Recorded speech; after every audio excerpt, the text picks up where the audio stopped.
철학자 파스칼은 인간은 생각하는 갈대다 그런 얘기를 합니다. 갈대가 무슨 생각하겠습니까? 인간이 그만큼 연약하지만 만물하고 다른 점은 생각하고 있다는 거예요. 여러분, 특히 우리 후대들이 제일 싫어하는 말이 뭐냐? 생각 좀 해봐라.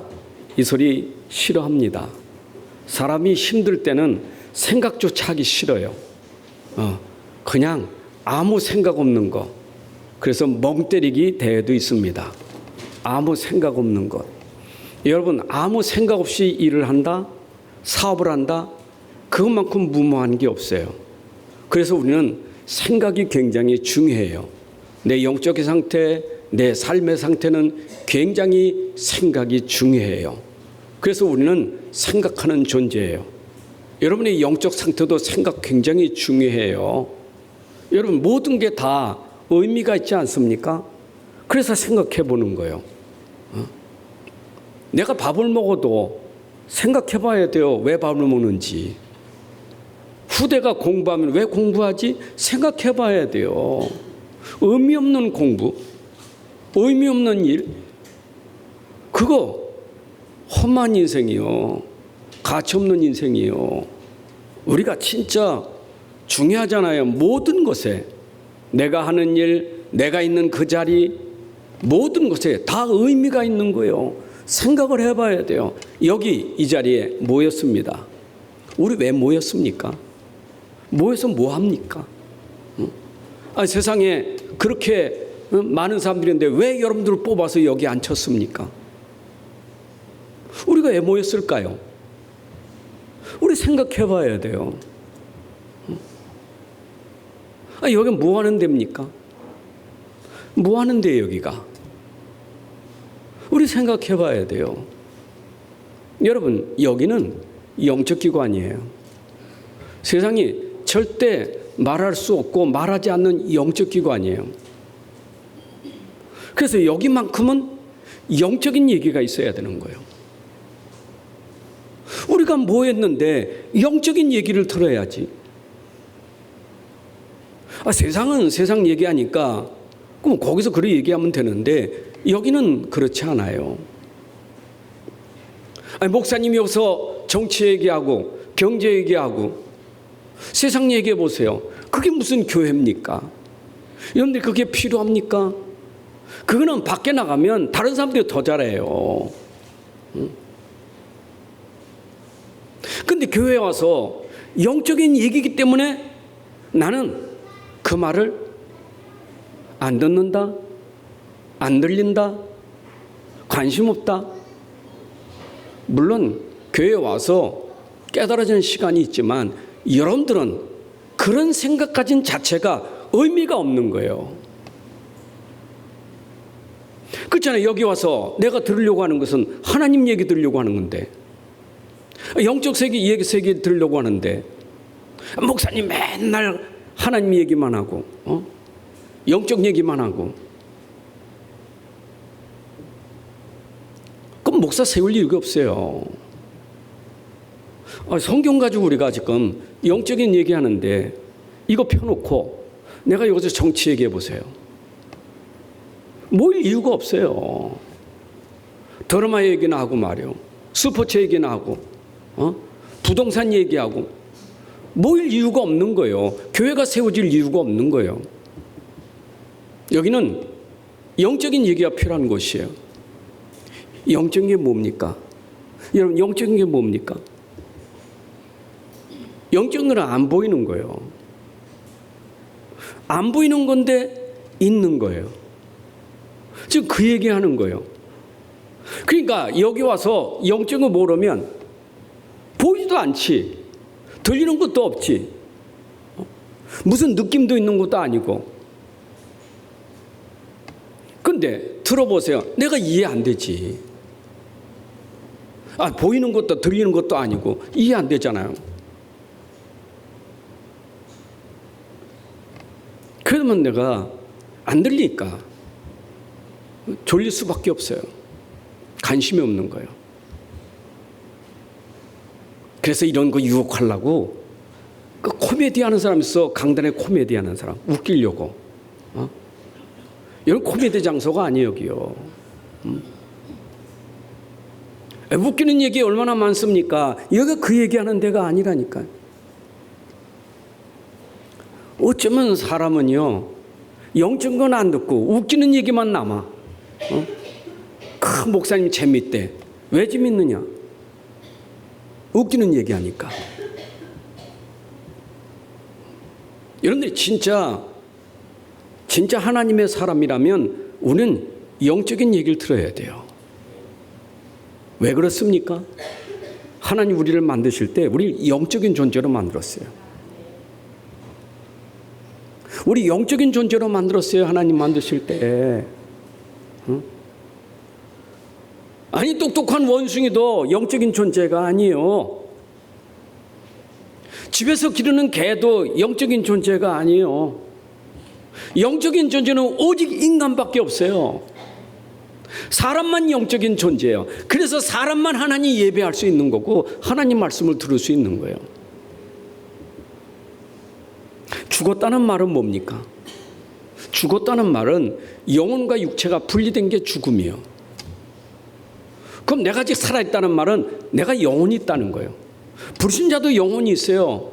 영혼인데 그 영혼은 죽은 영혼이지. 영혼이 있어요. 사람은 다 영혼이 있는 거예요. 그게 사람이에요. 그 죽을 때 혼이 떠나잖아요. 혼이 떠난다 그러잖아요. 불신자가 혼이 떠난다 그러잖아요. 그 혼이 떠난 게 뭡니까? 그게 영혼 아닙니까? 그러니까 세상 끝날 때까지는, 죽을 때까지는 우린 영적인 존재이기 때문에 영이 살려면 내가 영적인 말씀을 들어야 돼요. 사람이 떡으로만 사는 게 아니다 이 말이에요. 영적인 존재이기 때문에 밥만 먹고 사는 게 아니에요. 영적인 존재이기 때문에 밥도 먹어야 되지만 우리는 말씀도 들어야 돼. 그래야 우리가 사는 거예요. 우리 특별히 학교 다니는 랩런트들 기억해요. 우리가 세상 지식도 중요하지만 세상 지식 가지고 세상 사는 건 아니에요. 세상 지식이 성공위생 되는 건 아니에요. 영적인 지식이 있어야지. 그렇잖아요. 우리가 진짜 아이들 그건 영적인 거 알아야 돼. 그래서 그 영은 여러분 속에 있다 이 말이에요. 우리 속에 영이 있다 이 말이에요. 그래서 사람은 영적인 사람이냐 육신적인 사람이냐. 영이 있을 때는 영적인 사람이고 영이 없을 때는 육신적인 사람, 육만 가지고 있는 사람이에요. 영이 있어야 돼.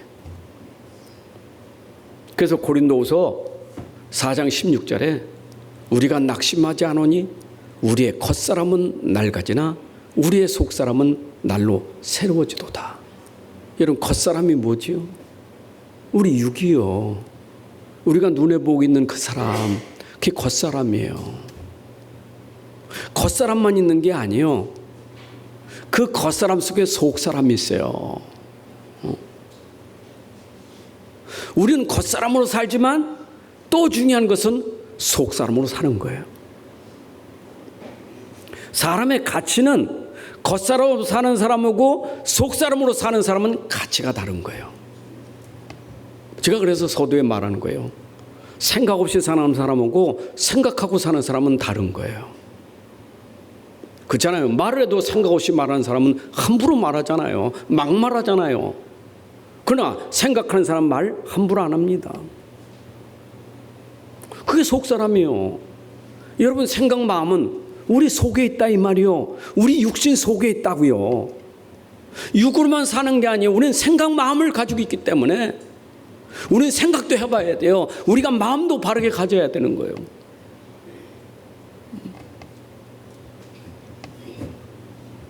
그래서 베드로도 베드로전서에서 아내들아 또 남편들아 그 얘기하면서 아내들에게 무슨 얘기한 줄 압니까? 베드로 3장 3절에 너의 단장은 머리를 꾸미고 금을 차고 아름다운 옷을 입는 외모로 하지 말고 너희 속사람, 속사람을 단정하라. 여러분, 외모 단장보다 중요한 것은 속사람을 단장하는 거예요. 이런 마음의 단장이 중요한 거예요. 그렇다고 여인들이 뭐 함부로 단장도 안 하고 그냥 마음만 단장하면 되지, 겉사람 그냥 그렇게 살면 되지, 그건 아니고 겉사람도 단장하되 더 중요한 것은 속사람을 단장하라. 우리 마음이 중요하다 그 말이에요. 잠언서 30장에도 보게 되면 현숙한 여인 나옵니다. 마음이 단장된 여인이요. 여러분들 진짜 우리가 마음이, 속사람이 참 잘 이쁘게 단장된 사람, 그 사람이 멋있고 이쁜 사람 아닙니까? 그래서 저는 지금 이 메시지가 뭐냐, 우리 속사람을 위한 메시지다 이 말이에요. 겉사람을 위한 얘기가 아니고 지금 속사람을 위한 얘기예요. 우리의 속사람, 영혼을 위한 얘기예요. 내 영혼이 살아야 범사가 잘 되고 모든 게 강건하게 돼 있는 거예요. 내 영혼부터 살아야 돼. 영혼부터. 순서가 있어요. 순서가 내 영혼부터 살아야 범사가 잘 되고 강건하게 된다. 그게 하나님의 방법입니다. 근데 우리 인간이 속사람이 다 망가졌어요. 속사람이 다 깨져버리고 아주 멸망상태가 되어버렸어요. 언제 그랬느냐? 우리 조상 아담이 범죄한 이후에 모든 인생들은 속사람이 죽은 상태, 멸망 상태, 부패한 상태가 되어버린 거예요. 그래서 본래 하나님 우리 형상대로 지으셨는데 이 형상이 다 파괴되고 무너져서 버러지 형상, 짐승 형상으로 남은 거예요. 하나님 형상이. 사람은 그 모습을 보면 하나님 보는 것 같이 돼야 되는데 우리의 모습이 모든 사람이 보면 하나님이 살아계심을 보는 것 같이 돼야 되는데 하나님의 모습은 없어지고 사람의 모습이 짐승만도 못한 모습이 됐다 이 말이에요. 그게 하나님 형상이 파괴돼서 그런 거예요. 본래 인간은 하나님 만드실 때는 우리 형상이 하나님 형상을 가지고 있는 거예요. 아담이 범죄하기 전에는 하나님의 형상이었었어요. 어떻게 우리가 하나님 형상을 회복할 수 있을까요? 하나님 본래 자기 형상대로 인간을 만드셨는데 그 형상대로 만들어진 인간이 파괴됐어요. 어떻게 우리가 형상을 회복할 수 있을까요? 내가 어떻게 하나님의 형상이 내 안에 임할 수 있겠어요? 내가 어떻게 하나님 만날 수 있겠습니까? 여러분 속에 어떻게 하나님이 임할 수 있겠냐고요.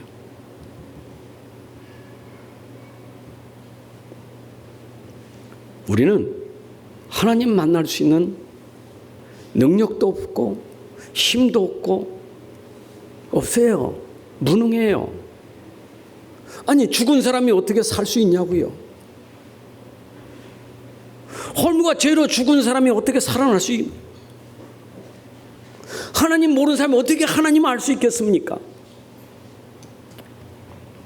그래서 하나님이 우리에게 하나님을 알게 하시려고 하나님이 우리에게 보여주신 게 있어요. 그걸 계시라고 하는 거예요. 하나님 만날 수 있도록 하나님 보여주신 계시가 있다니까. 그 계시를 자연계시라고도 합니다. 자연계시는 모든 만물을 통해서 하나님을 심의하게 알도록 하나님이 계시하신 거예요. 만물을 보아 하나님을 알게 하시는데 모든 사람이 핑계치 못할 것은 하나님을 밝히 보였거늘 우리가 어떻게 하나님을 없다고 말할 수 있겠느냐? 또 우리가 하나님을 알 수 있는 것은 여러분 속에 하나님이 양심을 통해서 하나님을 알게 하신 거예요. 양심, 그 선한 양심, 그 양심으로 하나님을 알게 하셨는데, 사람이 화인 맞은 양심이라, 화인 있지요? 인두로 지진 것처럼 마음이 완전히 그 상태가, 양심의 상태가 다 더러워지고 부패한 양심, 하나님 볼 수가 없는 거예요. 그래서 하나님이 우리에게 보여주시려고 계시한 게 말씀이에요. 여러분, 그래서 우리가 말씀으로 하나님 만나는 길을 알게 된 겁니다.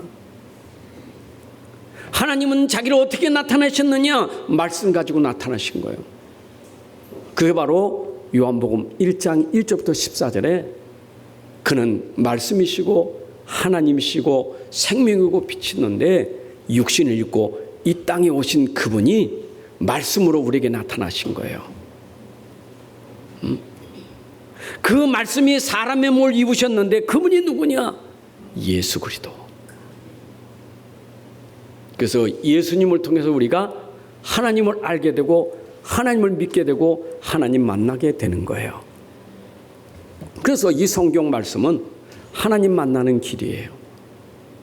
하나님 떠난 인생이 어떻게 하나님 만날 수 있느냐? 이 성경 하나님 말씀 가지고 하나님을 만날 수 있는 거예요. 그래서 하나님 말씀만 우리가 하나님을 알게 되고 하나님 말씀만 우리가 하나님 믿게 되고 하나님 바라볼 수 있는 거예요. 그게 말씀이에요. 근데 그 말씀을 내가 믿어야 되기 전에 그 말씀 속에 내가 하나님 만나지 못하는 죄인이라는 것을 깨닫게 하는 게 율법이에요. 그래서 말씀 속에 우리에게 너는 죄인이요, 너는 하나님 떠난 죄인이요, 너는 죄 가운데서 사단 숭배하고 우상 숭배한 죄인이요, 너는 말씀 지키지 못하잖아, 하라는 거 안 하고 하지 말라는 거 하고 있고, 그게 율법이에요. 그래서 말씀 속에 율법으로 우리의 죄를 지적하고 이제는 내 죄를 해결할 수 있는 길로 하나님이 복음을 주신 거예요. 이게 성경의 내용이에요. 율법은 우리의 죄를 씻을 수 없어요. 율법은 죄를 해결하는 게 아니에요. 그래서 우리가 가진 율법의 이 죄 문제를 해결해서 하나님이 이 땅에 오셨단 말이에요. 오실 때 어떻게 오셨어요? 죄 없이 오시기 위해서 그가 동정녀 마리아의 몸에서 나신 거예요. 사람은 사람이되 그는 하나님이시고 죄가 없으신 사람이란 말이에요. 그래서 예수님이 십자가에 죽으신 것은 우리 죄 문제 해결하기 위해서 죽으신 그리스도시다 이 말이에요. 그래서 예수는 그리스도시다 이 말이에요. 십자가에서 우리 인생의 죄 문제, 저주 문제, 흑암 문제 해결하시려고 죽으신 그리스도시다 이 말이에요. 그게 십자가 사건이요. 이걸 성경에서 복음 설명하려고 창세기부터 요한계시록까지 그 예수님의 복음이라는 것을 설명하려고 성경을 이렇게 기록된 거예요. 여러분, 창세기 3장 사건 속에 빠진 인생에게 하나님이 만날 수 있는 길을 처음부터 주신 게 뭐냐? 그게 여자의 손, 뱀의 머리를 상하게 할 메시아의 복음을 주신 거예요. 여러분, 사단의 머리를 꺾을 수 있는 분은 메시아 그리스도밖에 없는 거예요. 어떻게 내가 하나님 만납니까? 그래서 하나님 만날 수 없기 때문에 예수님 오셔서 하나님 만나는 중보 일을 하신 거예요. 십자가에서 우리가 대신 죽어야 되고, 우리는 하나님 영영 만날 수 없는데 예수님이 오셔서 우리 죄를 대신해 주시고 우리 죄 문제 해결해 주시고 우리의 허물과 죄를 다 덮어주시고 그리스도로 말미암아 하나님께로 나가는 길이 되게 해주신 거예요. 이게 복음이에요.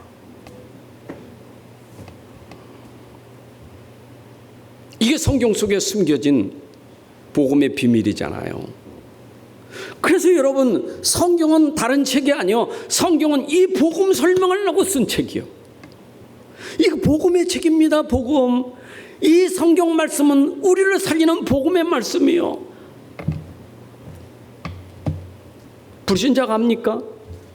불신자가 성경 읽어요. 도울 이용욱이도 얼마나 성경을 많이 읽었는지 몰라. 여러분, 절에 있는 스님이 성경 안 읽습니까? 아니, 신학자들이 성경 안 읽습니까? 근데 어떻게 읽습니까? 복음만 빼버리고 읽는단 말이요. 그러니까 좋은 말씀이요. 좋은 말씀. 성경이 좋은 말씀이요. 복음 빼버리니까. 지금도 교회 다니면서도 복음만 빼버리면 성경을 해석하기를 좋은 말씀만 듣고 있는 거예요. 여러분, 여기는 목사님 여러분들에게 좋은 말씀 전하려고 선 게 아니에요. 좋은 말씀 전하려고 여기 선 게 아닙니다. 불신자가 오해하는 것, 교회 가면 좋은 말씀 하니까 우리 자녀들 보내면 좋은 사람 된다고. 여기가 좋은 얘기하는 데가 아니에요. 그러니까 심지어 어떤 분은 설교 듣고 나가면서 목사님 오늘 말씀 참 좋았어요. 뭐가 좋았습니까? 내 마음에 들어서 좋았습니까? 하나님 말씀은 우리에게 좋은 말씀이 아니에요. 하나님 말씀으로 우리를 온전한 사람 만들려고 하는 거예요. 우리 인생을 개혁시키는 거예요. 사람을 제대로 만드는 거예요. 그게 하나님 말씀이에요. 그렇잖아요. 틀린 사람 그래, 괜찮아, 좋아. 그 사람 바뀌어지겠어요? 틀리고 고쳐줘야지. 여러분 자녀들이 잘못했는데 괜찮아 그게 그 인생을 만드는 겁니까? 하나님 말씀은 틀린 거 맞다고 괜찮다고 하는 게 아닙니다. 틀린 건 틀린 거요. 그게 하나님 말씀이에요. 그게 율법이에요. 그래서 하나님 말씀 들으면 내가 잘못한 것에 대해서 책망하고 교훈하고 바르게 하고 있는 거예요. 그게 디모데후서 3장 16, 17절의 말씀처럼 모든 성경은 하나님의 감동으로 된 것으로 교훈과 책망과 바르게 함과 의로 교육하기 유익하니.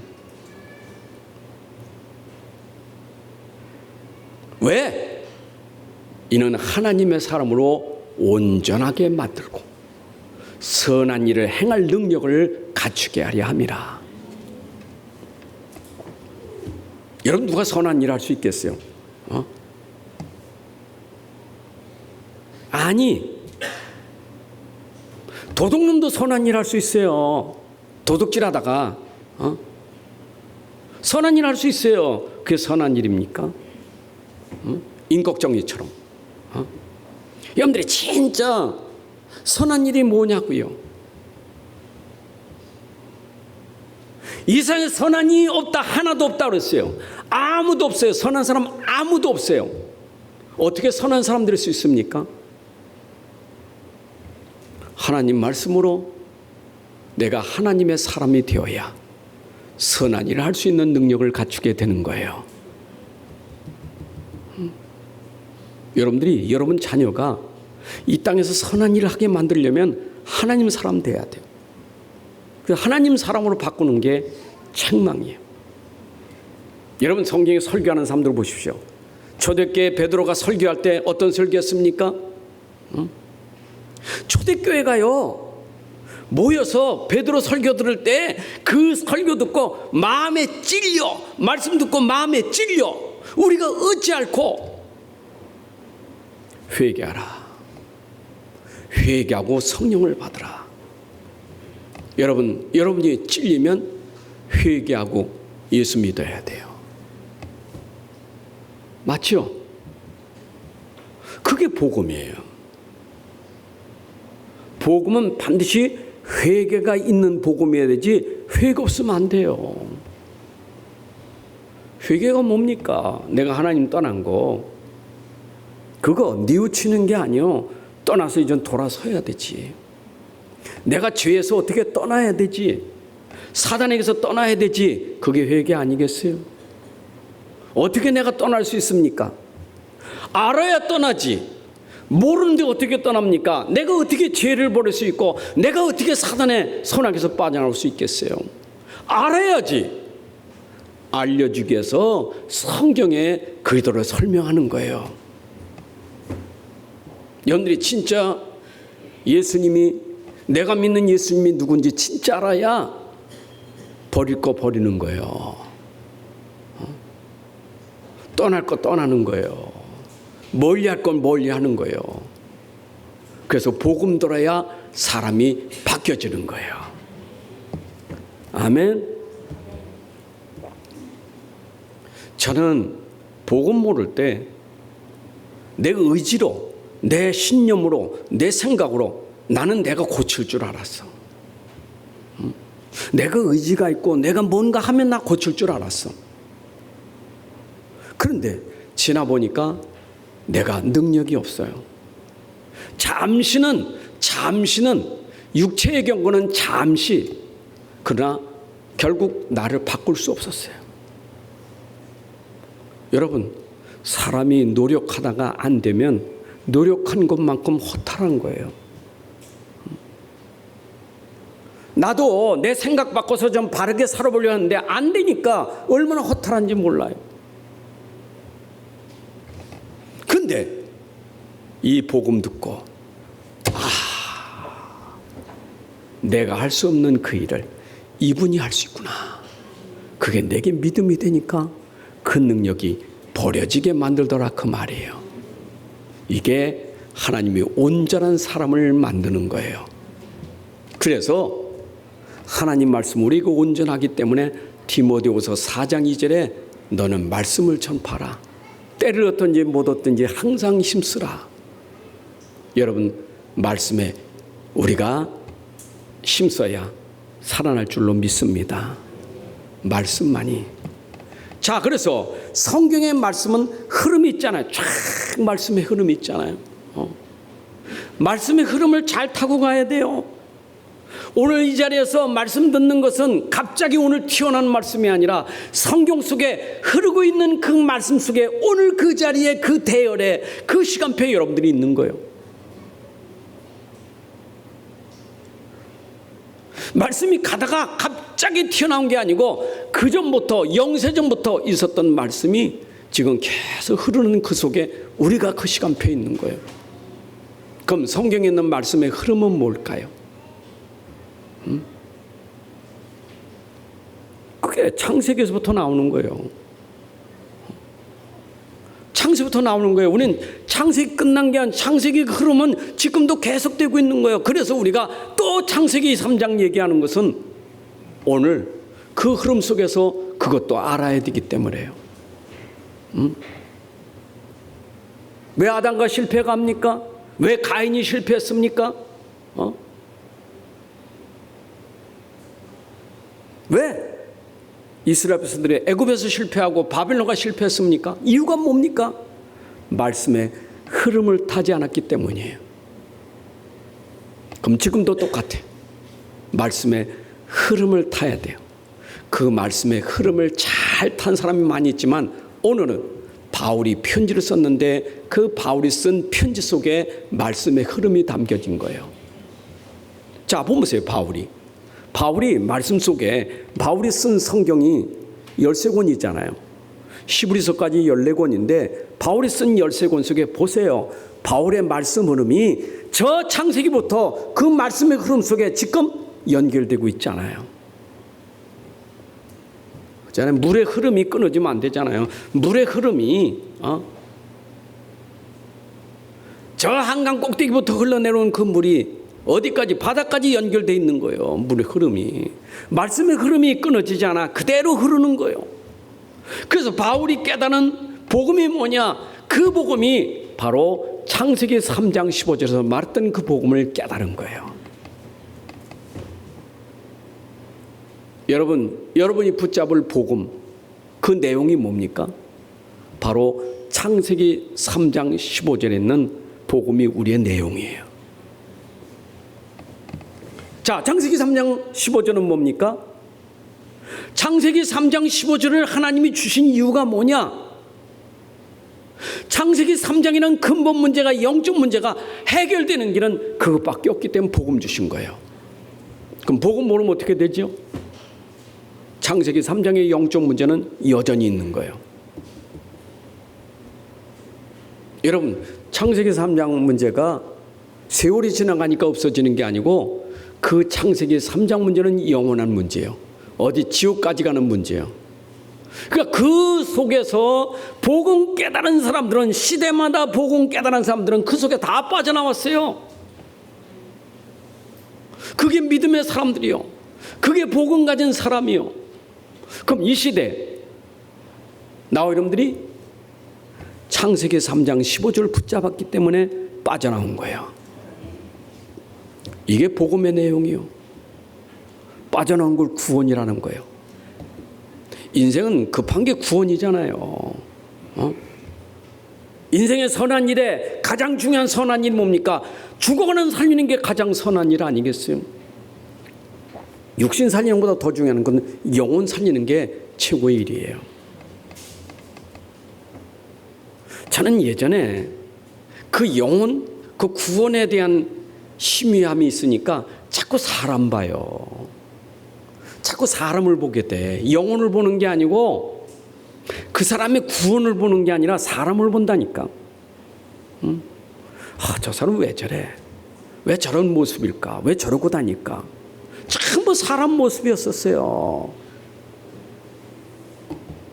근데 복음 깨달으니까 그 사람 중요한 것은 그 사람의 영혼이에요. 여러분, 제가 여러분들을 보는 눈이 그 영혼이 중요한 거예요. 영혼이 우리에게 중요하지 않습니까? 영혼보다 더 중요한 거 어디 있어요? 다 껍데기지. 다 그 겉사람 아닙니까? 우리가 속사람 제대로 알아야 돼요. 여러분, 진짜 영혼은 속사람이에요. 이런 복음을 가진 사람이 속사람이에요. 창세기 3장에서 빠져나와야 돼. 그 답이 복음 그리스도다 이 말이에요. 이걸 붙잡았다 바울이. 그러니까 바울이 이 복음 붙잡으니까 바울이 나가서 전한 복음이 뭡니까? 바울 보세요. 바울이 진짜 복음 붙잡고 구원받고 전도자가 선교사가 되니까 나가서 전하는 복음이 뭡니까? 즉시 그가 전하는 복음이 사도행전 9장 20절에 어떤 복음이요? 예수는 하나님의 아들이시다. 22절에 예수는 그리스도시다. 누구에게? 유대인들에게. 예수는 하나님의 아들이다. 예수는 그리스도다. 이거 전달했다니까. 그러면 지금은 그 복음이 바울 시대로 끝난 게 아니라 지금도 그 복음은 유효한 거예요. 지금도 우리가 전할 복음은 예수는 하나님의 아들이시다. 예수는 그리스도시다. 이게 우리가 전할 복음의 내용이에요. 그래서 바울은 이 복음을 어디까지 전합니까? 그 복음을 전하기 위해서 바울을 선교사로 안디옥 교회에서 세우게 됩니다. 복음 전하는 선교사로. 그래서 바울은 복음 들고 안디옥 교회에서 선교사로 안수받고 파송돼서 지금 1차, 2차, 3차 선교여행을 갑니다. 어디까지 갑니까? 로마까지 가는 거예요. 자, 로마까지 가면서 1차, 2차, 3차 마게도냐 저 로마까지 가면서 무슨 복음을 전했습니까? 오직 그리스도의 복음만 전하는 거예요. 바울이 전한 복음은 오직 그리스도의 복음, 예수 복음 전하는 거예요. 그것만이 구원이니까. 여러분들, 여러분들이 구원받은 것은 그리스도의 복음 때문에 구원받은 거예요. 맞죠? 주의 이름을 부르는 자는 구원한다. 근데 내가 주의 이름을 부를 수 있는 것은 내가 믿어야 부를 수 있지. 어떻게 믿습니까? 들어야 믿을 수 있지. 뭘 듣습니까? 그리스도의 말씀을 들음으로 믿어서 구원받는 거예요. 그 바울이 전달한 것은 그리스도의 말씀을 전해서 그 말씀 듣고 믿어 구원받게 된 거예요. 그게 바울이 전한 복음이에요. 로마까지 이 복음 전하려고. 그러니까 여러분들이 지금 바울이 글을 써서 남긴 이 서신져 가지고 우리는 바울이 전한 복음을 믿고 있지 않습니까? 바울이 전한 복음 믿고 있지 않습니까? 여러분, 바울이 복음 전해서 세워진 교회들이 많잖아요. 뭐 고린도 교회, 데살로니가 교회, 에베소 교회 다 바울이 세운 교회예요. 바울을 통해서 훈련받은 빌레몬이, 에바브로가 세운 교회가 바로 골로새 교회예요. 갈라데 교회 보세요 또. 그런데 바울에게 전달된 복음이 어떻게 됐습니까? 다른 복음이 들어왔어. 바울이 그 소식 듣고 얼마나 화가 났습니까? 다른 복음을 전한다니까. 오직 구원은 예수의 복음인데 다른 복음 전에 구원을 흔들고 있는 거예요. 그래서 여러분 갈라디아서 1장 8절에 책망하잖아요. 우리나 혹은 하늘로부터 온 천사라도 우리가 너에게 전한 복음 외에 다른 복음을 전하면 저주를 받을지어다. 다른 복음 있어요 없어요? 없습니다. 그래서 여러분들이 복음만이 하나님 만나는 길이고 복음만이 내 인생의 답이고 복음만이 여러분의 인생의 모든 가치예요.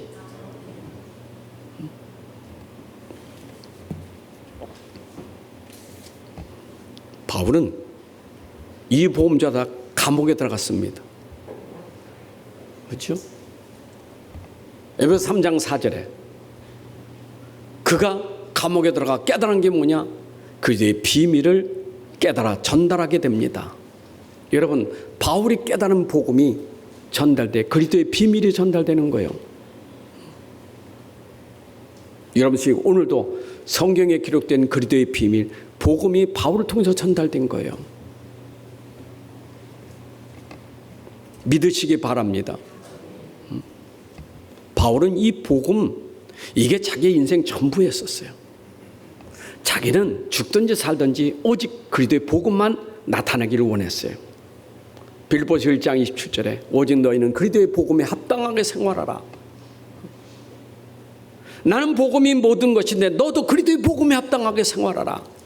우리는 오직 복음에 합당한 삶이 돼야 돼. 나는 진짜 복음이 맞는가? 진짜 복음의 사람인가? 이것만이 우리의 삶에 합당한 삶이에요. 근본입니다. 본질입니다. 여러분들이 뭐 많은 일하고 또 성공할 수 있고 뭐 축복받을 수 있지만 그래도 복음에 합당해야 돼요. 복음이 아닌 건 그건 다 틀린 거예요. 안 그래요? 그래서 이 편지 속에 옥중서신, 특히 빌레몬서를 통해서 개인 편지를 썼는데 이게 전부 편지 속에 바울이 다시 한번 강조하는 게 복음을 강조하고 있는 거예요. 그래서 모든 서신은 전부 복음을 바울이 다시 한번 확립시키고 각인시키는 시간이에요. 그런 편지를 여러분들에게 다시 전달하는 것은 뭐예요? 여러분들이 가진 복음에 뿌리 내리라고. 복음이 여러분들의 삶이 되라고. 그리 얘기하는 겁니다. 아멘. 우리 확실히 예수 믿읍시다. 진짜 예수 믿는 사람 되세요. 예수만이 길이에요. 그분이 그리스도니까. 그분이 복음이에요. 아니 예수 믿으려고 여기 왔는데 뭘 또 믿어야 됩니까? 내가 믿는 예수 충분하지 않습니까? 완전하지 않습니까? 그러면 예수 믿어서 예수 믿는 것을 여러분들이 설명하고 증거하는 삶이 돼야 돼요. 진짜 예수 믿는 사람, 내 삶에 가장 합당한 것이 진짜 예수 믿는 사람. 저는 그걸로 증거를 보일 거예요. 나는 예수만 믿는 사람. 가치라니까. 옛날에 찬송 부를 때는 찬송가 그 89장인가요? 예전엔 102장이었죠. 주 예수보다 귀한 것은 없네. 84장. 여러분, 예수가 바꿀 수 있는 게 있습니까? 가치라니까. 바꿀 수 없어. 세상 명예 부귀와 바꿀 수 없는 예수. 그게 복음 가진 사람이에요. 그게 바울을 통해서 우리가 붙잡은 복음이에요. 그래서 제가 옥중서신을 그렇게 마음에 참 담아지는 게 뭐냐, 그 옥중에서도 그 고난 속에서도 그가 누렸던 복음이 오늘 내가 누리기를 원했던 거예요. 여러분들, 우리가 어떤 환경에서도 복음 누릴 수 있어야 돼. 복음이 전부 돼야 돼. 아멘. 복음 안에 모든 게 다 있어요. 그리고 복음은 절대 불가능을 치유할 수 있는 게 복음이에요. 여러분, 인생의 근원적인 영적 문제가 아담 안에서 모든 사람이 다 사망이 들어온 거예요. 모든 사람에게 다 사망이 이를 수밖에 없는 영적인 문제가, 이게 모든 병의 근원이에요. 여러분, 이 땅에 모든 병의 근원이 뭐냐? 바로 영적인 병이에요. 영적인 병. 영적인 병을 누가 치유할 수 있겠어요? 아무도 못 고쳐. 영적인 병은, 영적인 병이 불치병이기 때문에 불치병에서 아무도 벗어날 수가 없어. 그래서 이 세상의 모든 사람들이 다 불치병이 걸린 거예요. 불치병이. 여러분, 정신병이 불치병이요, 중독이 불치병이요. 중독을 치유할 수 있는 것은, 정신병을 바꿀 수 있는 것은 오직 복음밖에 없어요. 복음 아니면 치유될 수가 없어요. 지금 237 전 세계 현장이 다 병든 현장이에요. 세계 병동이요. 정신병동이에요. 정신병동. 4차 산업, 5차 산업, 문명이 발달되면 발달될수록 지금 마약 정신병자가 어마어마하게 늘어나고 있어요. 그 강대국 미국 보십시오. 지금 옛날엔 샌프란시스코로 오면 아주 대단한 도시 아닙니까? 지금은 사람들이 들어가기 두려운 도시가 됐다고요. 얼마나 마약 중독자가, 얼마나 동성애가 가득 찬 곳인지, 소돔 고모라보다 더한 도시가 돼버렸어요. 근데 그제가 뉴스 보니까 우리나라도 마약 청정 지역이 아니라는 거예요. 지금 얼마나 마약이 많이 들어오는지. 여러분, 그게 바로 불치병이에요. 지금 세상에 말이요. 얼마 전에 그 신길동서 그 사람 죽인 그 청년 있잖아요. 아니, 지가 살고 싶지 않으면 지만 죽으면 되지. 내가 살고 싶지 않다고 남까지 죽여야 되는가요? 그 정신병 아닙니까? 부산에서는 안 그랬어요. 아가씨가 말이에요. 영어 교사라고 가장해가 들어가서 말이에요. 무차별로 죽이는 거.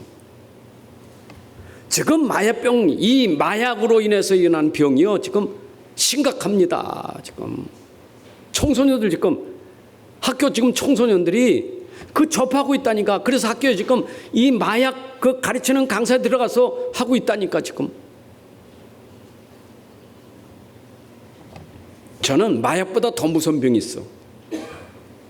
더 무서운 병인 줄 알아요? 에?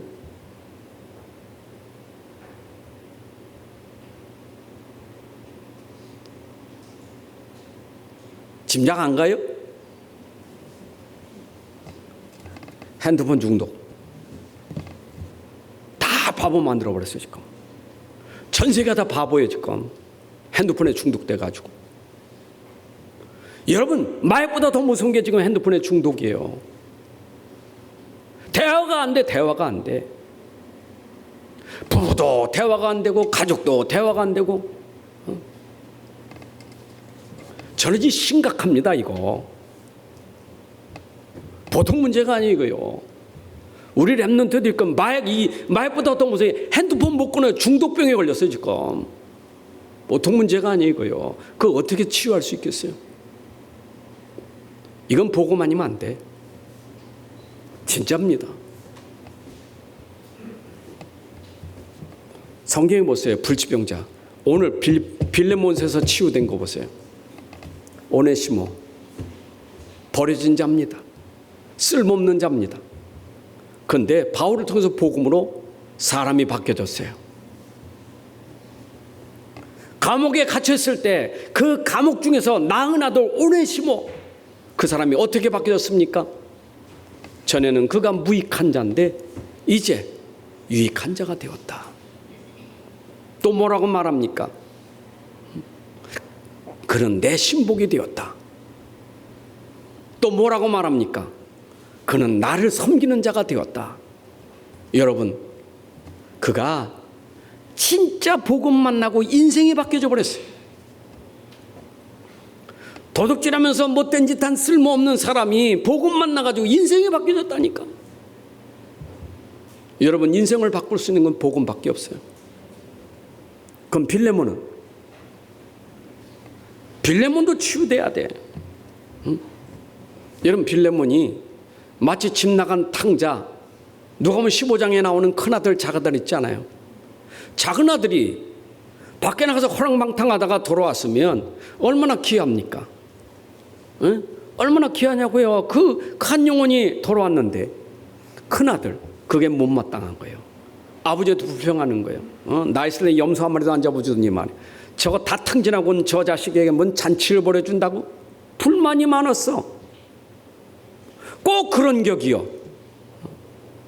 그래서 바울이 빌레몬을 치유하는 거예요. 여러분, 빌레몬 입장에서는 자기 집에서 종이 말이요, 도둑질해가 난 게 얼마나 상처가 되겠어요. 그런 오네시모를 바울이 치유해서 새 사람 됐다고? 나의 신복이라고? 빌레몬이 치유받아야 될 이유가 있는 거예요. 그래서 지금 하나하나 빌레몬을 치유하는 얘기가 나오는 거예요. 여러분, 15절 보십시오. 아마 그가 잠시 떠나게 된 건, 잠시 떠나게 되는 좋은 말하는 거예요. 도둑질해가지고 도망 나가는 것은 그렇게 써야 되는데 잠시 떠나게 된 것은, 도둑놈이라고 하지 않고 잠시 떠나게 된 것은, 근데 잠시 도둑질해서 나갔지만 그것이 너에게는 영원히 그를 너에게 두게 하려고 하나님이 하신 것이다. 여러분, 복음 만나니까 잠시 그래 섭섭했지만 복음 안에서 한 형제가 됐다, 그 말이에요. 이제는 네가 종과 같이 대하지 말고 종 이상으로 사랑받는 형제로 두자라. 여러분, 그 정도가 아니죠? 또 뭐랍니까?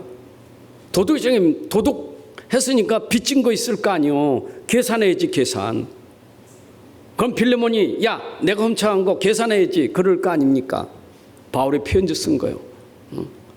계산은 내가 할 테니까 그를 용서하라, 그 말이에요. 여러분, 마태복음 18장에 1만 달란트 빚진 자, 100달러 빚진 자 있지 않습니까? 네가 나한테 사랑받았잖아. 네가 나를 통해서 복음 들었잖아. 그러면 너는 내게 빚진 자요. 그 빚을 용서해야 돼, 그 말입니다. 자, 이렇게 빌레몬이 치유되니까 이제는 바울이 치유된 자와 소통됩니다. 여러분, 복음이 되어야 소통이 되는 거예요. 얼만큼 빌레몬이 소통되느냐? 오늘 1장 20절에 보니까 어떤 얘기가 나옵니까? 오 형제여, 나로 주 안에서 너로 말미암아 기쁨을 얻게 하고 내 마음이 그리스도 안에서 평안하게 하라. 여러분, 복음이 들어가야 오늘도 소통하는데 주의 종 전도자의 마음을 시원케 하고 기쁨을 주고 평안을 줄 수 있는 겁니다. 이게 치유된 사람이에요. 여러분, 사람이 소통돼야 마음이 평안하고 기쁨이 있지 않습니까? 또 21절에 보니까 나는 네게 순종할 것을 확신함으로 네게 썼노니 네가 내게 말한 것보다 더 행할 줄을 아노라. 여러분, 순종할 것을 확신했다고 그랬어요. 나는 네가 말한 것에 대해서 어떤 말했는지 나는 넌 신뢰한다. 내가 말한 것 순종할 것을 난 믿는다. 근데 순종 정도가 아니라 나는 그것보다 더 내게 순종할 줄을 내가 확신한다. 여러분, 100% 순종이 아니라 300% 순종할 것을 확신하는 거예요. 여러분, 복음이 소통되면 순종 정도가 아니에요. 그냥 복음 앞에 완전히 다 순종할 수밖에 없어요. 이게 빌레몬이 치유받은 축복이에요.